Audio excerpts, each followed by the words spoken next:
the concept of Makki and Madani verses. So we know that we have about 114 chapters in Qur'an. Some of them we classified as Makki surahs, Makki chapters, and the other one as Madani chapters. So what is the basis? When do we say a surah is Makki or Madani? What's the criterion? Many people make a mistake that they say that if the verse was revealed in Makkah, it is Makki. If it is revealed in Medina, it's Madani. That's wrong. The correct answer is we look at the Hijri calendar, or the Hijrah of Prophet Muhammad. How many years did Prophet live in Makkah?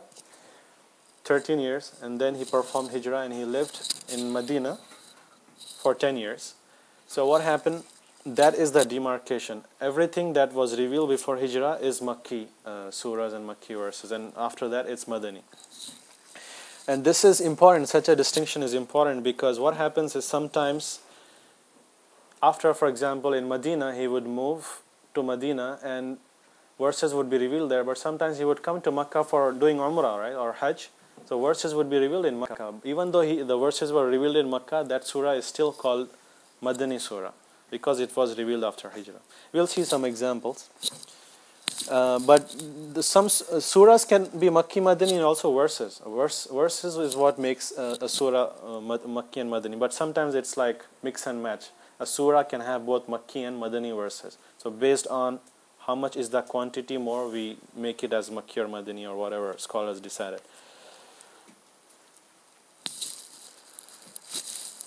And how many Makki surahs do we have, and how many Madani surahs do we have? We have about at least definitely 20. 20, there is no difference of opinion, Madani surahs. There are more also. Scholars were disputed among themselves, there are difference of opinion. But about 20, majority of them are all Makki surahs. Easily 70, above 70. Just 20 and more, they are Madani. And as I said before, there are some surahs which has both Makkah and Medina. It was revealed in both places, but based on the verses where it was revealed after Hijrah, before Hijrah, we classified as such. And these are the 20 surahs that I listed. These are all Madani surahs. All scholars agree here. So basically the starting 10 surahs, the big ones, are all Madani except for the 6 and 7, An'am and Surah Al-A'raf. Those are all Madani surahs, and Nur, Ahzab, Muhammad, Fath, Hujurat, Hadid, and these, pretty much the entire of Juz 28, everything is Madani. And the last two Juz, all of them are Makki. All surahs are Makki, except for Idha Jaa Nasrullahi wal Fath, that is Madani surah. But all of them are Makki.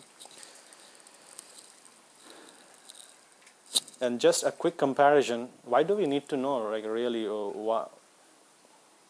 what benefit do we get if we know what is Makki or Madani or not? So you see, you get a context, you get an idea what this verse is really, what was the situation when it was revealed. Was Prophet Muhammad having very difficult times? Were the mushrikeen persecuting him during that time? Or is it a time when he was winning battles or after battles? So you get a context. But we get to know more about it by that information.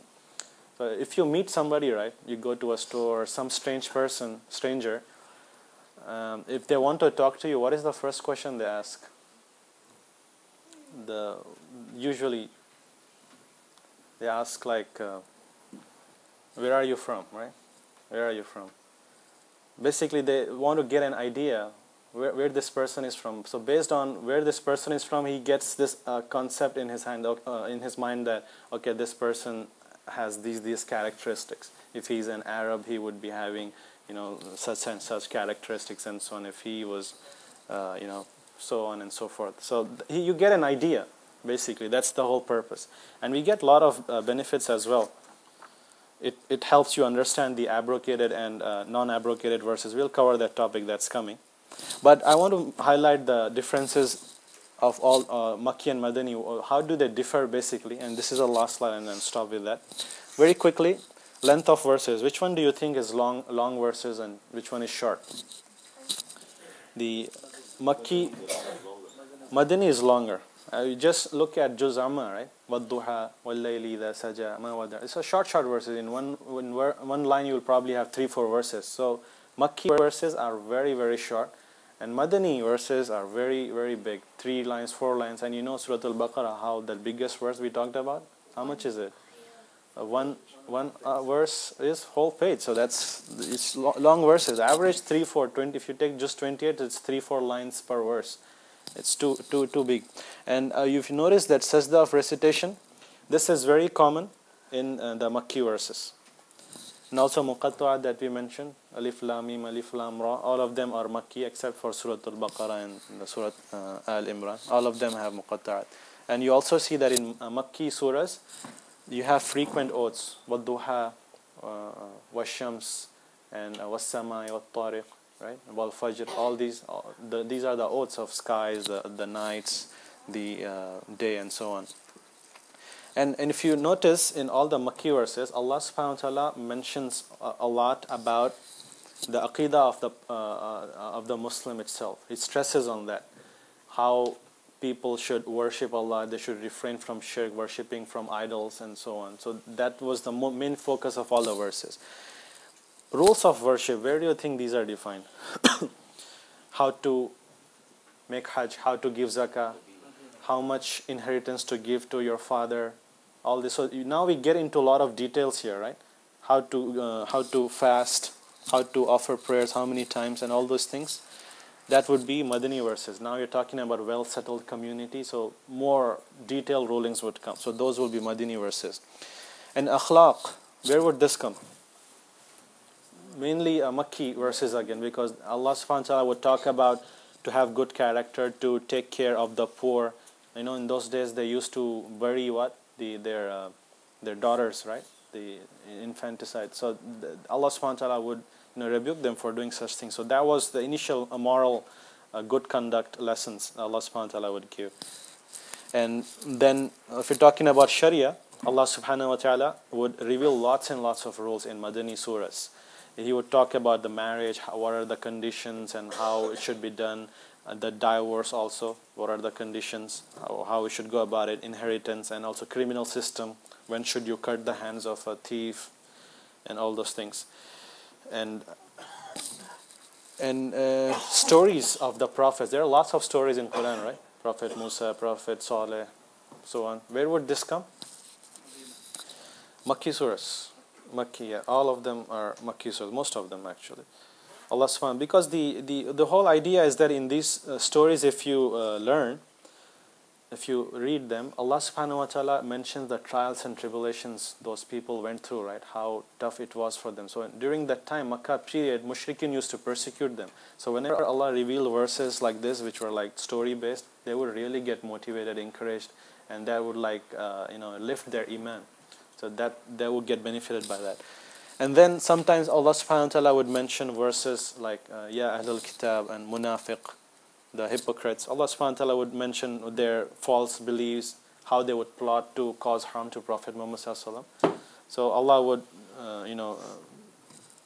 expose such things. These will be covered in the Medina verses. And jihad, where do you think this will come? Huh? Medina, of course, because we didn't have a state before Hijrah, right? So after we had a state of Medina, that's when a military was formed. That's when Allah subhanahu wa ta'ala gave the command to jihad. Not a single verse.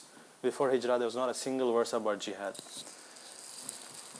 And if you notice, which surah? Surah Muddassir, right? Muddassir.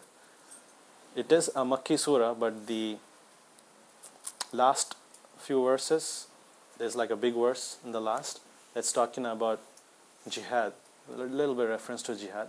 So majority of that surah is Makki, but the last portion of it is Madani. So you have a surah where you have both Makki and Madani, but because of the majority of the verses being Makki, we make it a Makki surah. So it is sometimes possible. Remember that surah, when it is revealed, it is not revealed like everything in one time. Sometimes some surah will be revealed, and later on, after a few days, a verse would be embedded in between that surah. Prophet Muhammad would instruct whoever his writer is that Allah subhanahu wa ta'ala ordered me to put this 6th verse in between 5th and 6th previous verse, whatever, right? For example. So he would add that verse. So it was not completely revealed in one time. Sometimes it will reveal in stages.